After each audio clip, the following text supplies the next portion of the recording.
Olá, eu sou a professora Sandra do canal Vem com a Físio. Você sabe o que é mielomeningocele? Eu vou te explicar, mas antes a Sandrinha tem um recado para você. Antes que você se esqueça, curta deixando o seu like aqui no nosso canal, se inscreva e clique no sininho, assim você recebe os novos vídeos. Aproveite também e compartilhe com as pessoas que possam aproveitar esse conteúdo. Muito bem. Mielomeningocele. Trata-se de uma malformação do sistema nervoso central. É o tipo mais grave de espinha bífida. Já já a gente vai entender melhor o que é isso. Bom, como definição, ela surge de uma malformação do tubo neural, onde vai ocorrer uma falha no fechamento dos elementos posteriores, ou seja, dos ossos da coluna vertebral. Isso faz com que o canal vertebral não seja formado adequadamente, permitindo que conteúdos do sistema nervoso central se extravasem através desta falha. Isso é um defeito congênito, é uma lesão medular congênita, que é considerada a mais grave. Por quê? Porque elementos do sistema nervoso central estão todos passando por esse orifício e leva a várias consequências. Então, mielo vem de medula, meningo de meninges e cele é uma bolsa onde ficam alojados os elementos do sistema nervoso central nesta alteração. Mas vamos lembrar o que é o tubo neural, né? O que é o tubo neural? Durante o desenvolvimento embrionário, ele vai se formar entre a terceira e a quarta semana de gestação. Quando ele não fecha adequadamente, vão surgir as espinhas bífidas, onde a mielomeningocele é o caso mais grave. Bom, no normal, a partir da placa neural que vai se dobrando e vai se fechando aqui nessa sequência de eventos, se forma o tubo neural. A partir do tubo neural, todo o sistema nervoso central é formado. Na nossa aula lá de embriologia do sistema nervoso, você pode encontrar com mais detalhes esse assunto. Mas a mielo surge daqui. Então, é o tipo mais grave de espinha bífida. Nesse desenho, nós vemos um exemplo de uma vértebra da coluna vertebral, onde o osso não foi formado, justamente porque não se formou o tubo neural, não se fechou o tubo neural adequadamente. E aqui o canal vertebral fica aberto. Aqui, onde fica alojada a medula espinhal, é propício para o extravasamento. O correto é termos esses arcos posteriores fechados com osso. Então, em uma coluna normal, todas as vértebras estão fechadas, formando esse canal aqui. Na mielo, nas espinhas bífidas, ou seja, é bifurcada, né? Essa vértebra fica bifurcada, olha só. Então, temos duas partes aqui sem a formação do canal vertebral. Então, nas espinhas bífidas, com a ausência de ossos, imagina a criança deitada de barriga para baixo, aqui a situação de mielomeningocele, que se extravasou aqui para dentro desta bolsa. Então, é formada uma camada fina de pele, formando a bolsa, medula, meninges, um pouco de líquor, fica aqui alojado dentro dessa bolsa. Isso é bastante grave.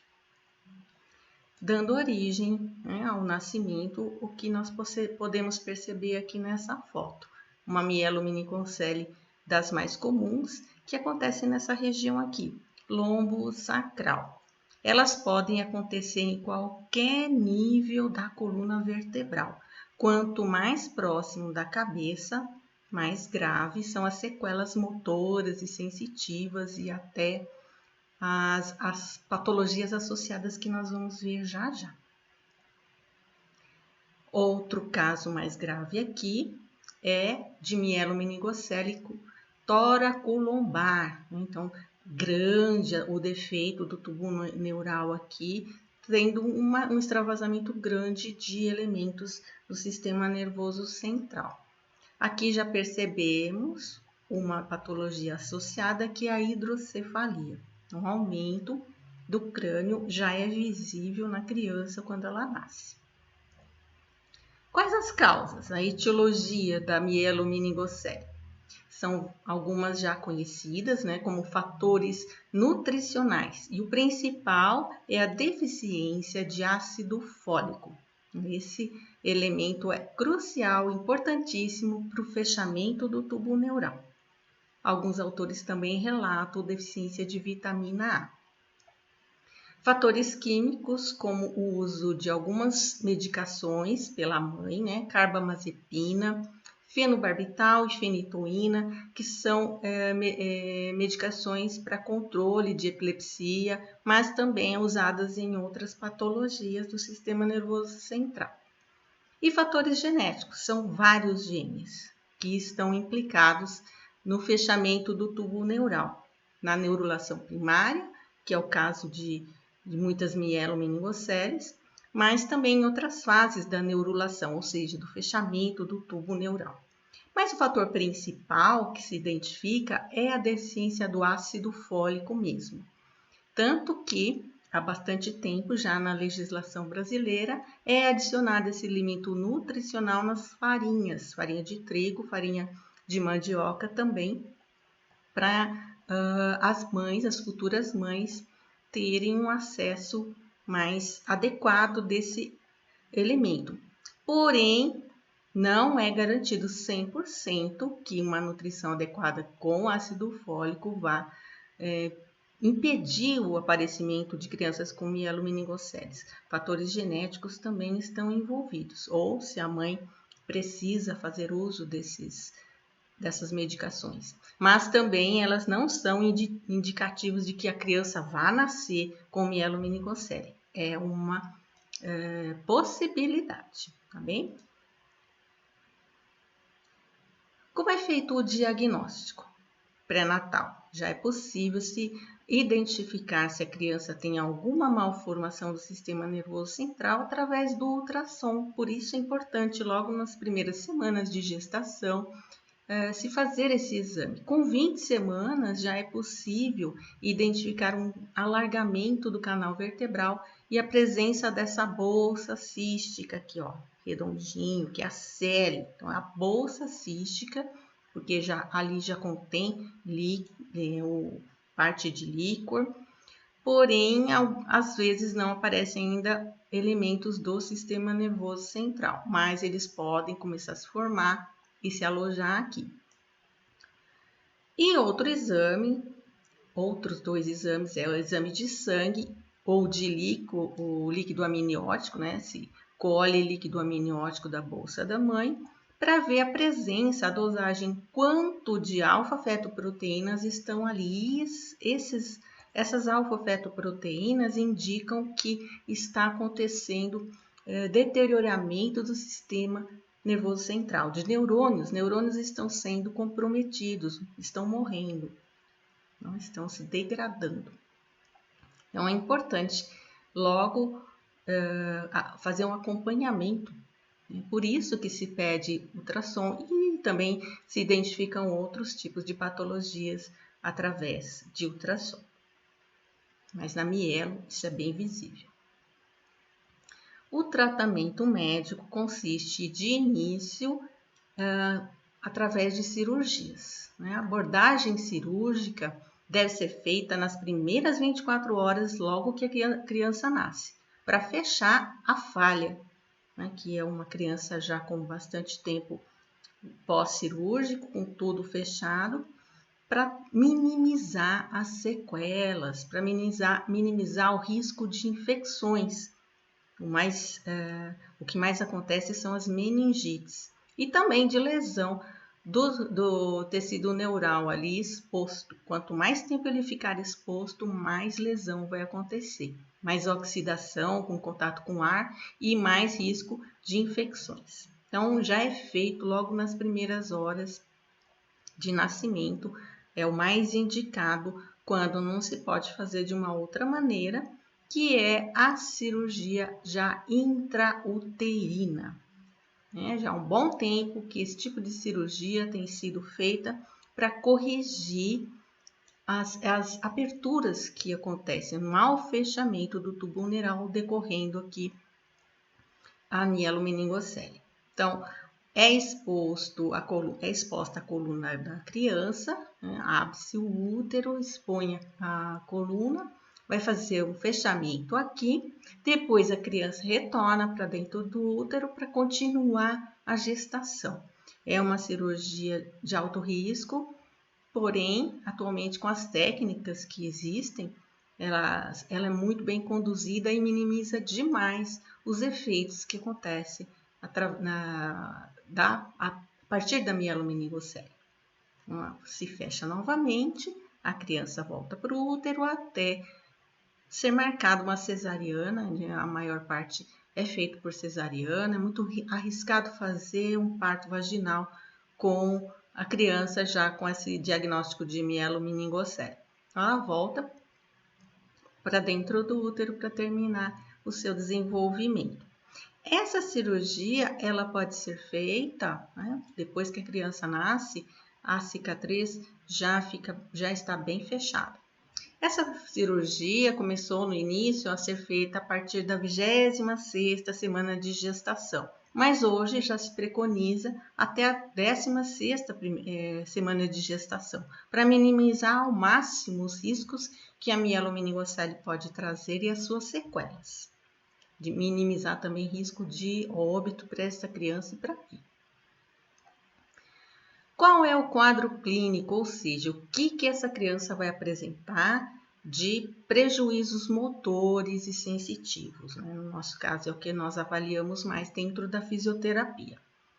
Plegia ou paresia, que é ausência total de movimento da lesão para baixo da miela, então seja quadril, membros inferiores podem não ter movimento nenhum, ou paresia, ter um pouco de movimento. Mesmo assim, a característica é flácida, ou seja, o tônus é diminuído, é uma criança bem molinha da região da lesão para baixo. A atrofia muscular, a falta de uso desses músculos leva à atrofia muscular da lesão para baixo.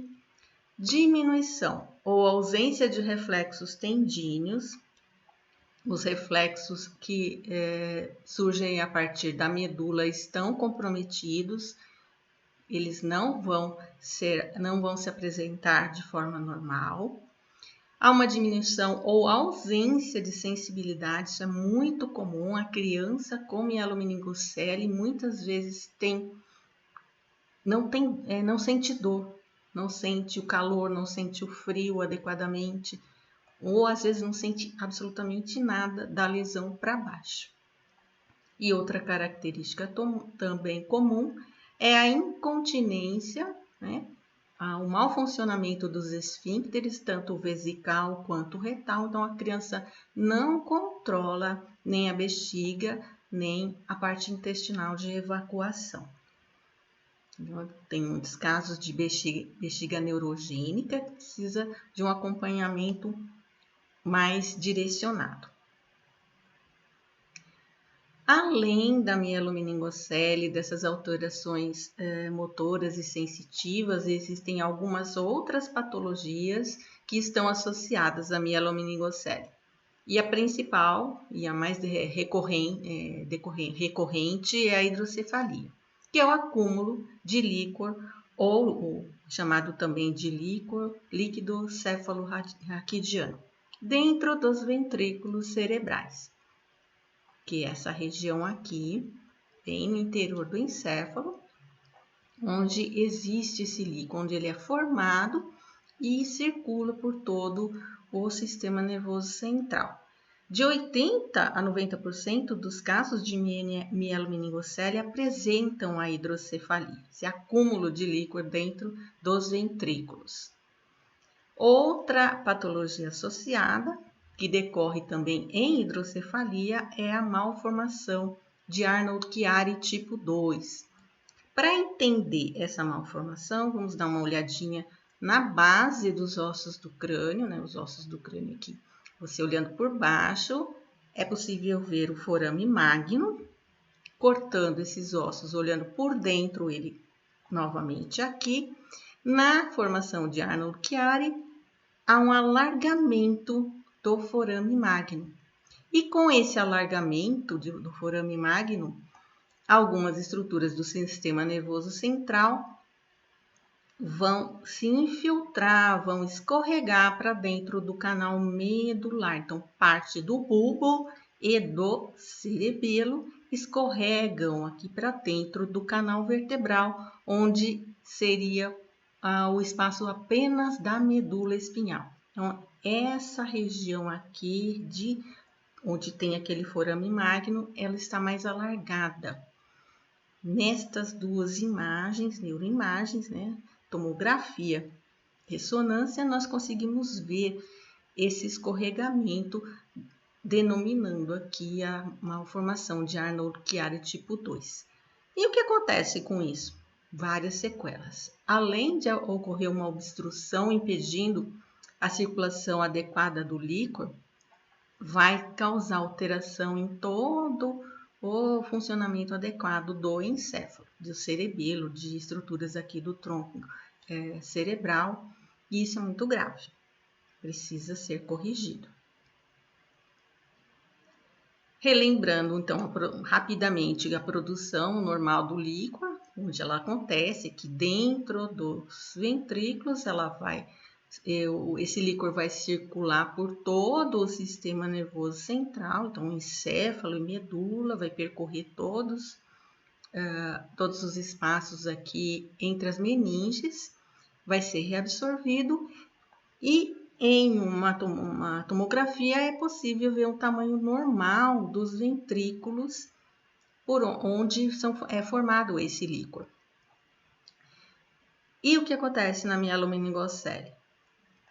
Ou pela malformação de Arnold-Chiari, ou por uma hidrocefalia mais sem ter essa malformação, mas a própria mielomeningocele impedindo a livre circulação pela medula, né, a obstrução da lesão mais abaixo, na própria medula, também vão causar hidrocefalia. E é essa imagem que é vista em uma ressonância magnética, uma criança com mielomeningocele e hidrocefalia. Um alargamento bastante evidente dos ventrículos laterais. E também isso decorre em um aumento do tamanho do crânio.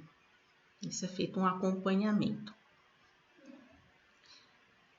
Se não for bem tratada essa hidrocefalia e essa malformação, isso gera várias sequelas para a criança. Então, o atraso no desenvolvimento neuropsicomotor é evidente, também decorre em alterações cognitivas de aprendizado, mesmo a lesão sendo baixa, pegando parte da região vertebral lombar ou sacral apenas, podem ocorrer lesões, disfunções dos membros superiores também. E quanto maior essa alteração e mais evidente a hidrocefalia, e quanto mais o tempo passe, podem surgir problemas visuais, auditivos, de fala, de deglutição, que são controlados ali pelo tronco encefálico. Então, é um defeito que precisa ser corrigido o mais rápido possível. Em uma aula só sobre hidrocefalia, nós vamos falar um pouco mais sobre o tratamento que é utilizado para corrigir esses problemas. Outra patologia associada é a síndrome da medula presa. O que acontece? Não são todos os casos que acontece essa síndrome, mas em algumas crianças nós podemos observar isso. O filamento terminal da medula ele fica aderido na região da mielomeningocele, né, do defeito congênito. Com o passar do tempo, a criança vai crescendo e isso gera um progressivo estiramento da medula espinhal. E isso vai dar sinais diferentes daqueles que nós vimos lá, dos sinais motores, onde a criança é mais flácida, vai dar o contrário. São sinais de lesão do motoneurônio superior, que nós chamamos de espasticidade. Então, o tônus fica aumentado, aumento dos reflexos, as respostas são diferentes aos estímulos quando essa patologia vem com a mielomeningocele. Então, o tratamento é uma cirurgia para liberar esse terminal. Assim, a medula vai conseguir se alojar adequadamente dentro do canal vertebral, onde ela precisa estar. Aí minimiza os problemas de espasticidade. Complicações que nós precisamos ficar atentos, né? O tratamento vai se basear bastante nas consequências, nas sequelas que a criança tem, mas tentando sempre evitar estas complicações aqui, que são muitas que podem aparecer. Deformidades, principalmente no tronco, cifose, que é o aumento da curvatura, principalmente em C, né, na região torácica, fica corcunda, né, para a gente entender bem, a criança fica bem corcundinha. As escolioses, que são os desvios laterais da coluna vertebral, e o que é muito comum, a hiperlordose, na região da coluna lombar, há um aumento da curvatura muito evidente. Em membros inferiores, a criança, como ela tem uma hipotonia, uma atrofia muscular, ela tende a ter luxações do quadril. E a falta de movimentação também vai propiciar contraturas dos músculos. O músculo, quando ele não é alongado, não é trabalhado, ele vai tender a se manter na posição que ele é colocado. É posicionamento. Então, inflexão e adução, permitindo o que a gente chama de quadris em ventania, um quadril muito instável, sujeito a luxações. Os joelhos também, né, se não for feito um bom trabalho da fisioterapia, vai ficar em flexão constante.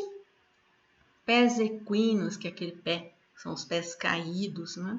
Outra alteração que pode acontecer, mas ela é mais ortopédica, devido ao posicionamento, que a criança fica dentro do útero, sem movimentação durante o seu desenvolvimento na gestação, é o pé torto congênito. Mas isso a gente vai falar numa aula específica de pé torto congênito. Outras complicações também muito comuns é osteopenia e osteoporose, então fraqueza dos ossos, porque os ossos, para serem adequadamente fortes, vamos chamar assim, eles precisam de ação muscular, estimulando a produção adequada de cálcio, que os mantém mais rígidos.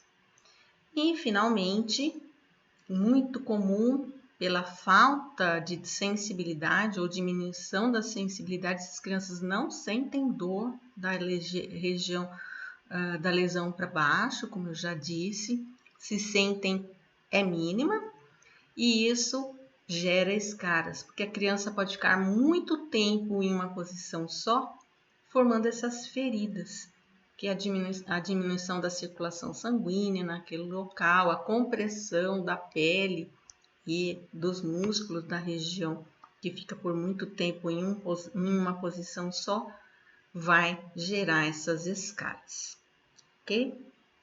Bom, essas são algumas das alterações e complicações mais evidentes. Hoje os tratamentos são muito mais direcionados, a fisioterapia fica bastante atenta para conseguir minimizar bastante estas complicações e auxiliar a criança assim, o mais independente possível. E os professores também podem ficar de olho nas suas crianças em sala de aula ou em berçários, principalmente, para evitar isso aqui, ok? Eu vejo vocês na próxima aula.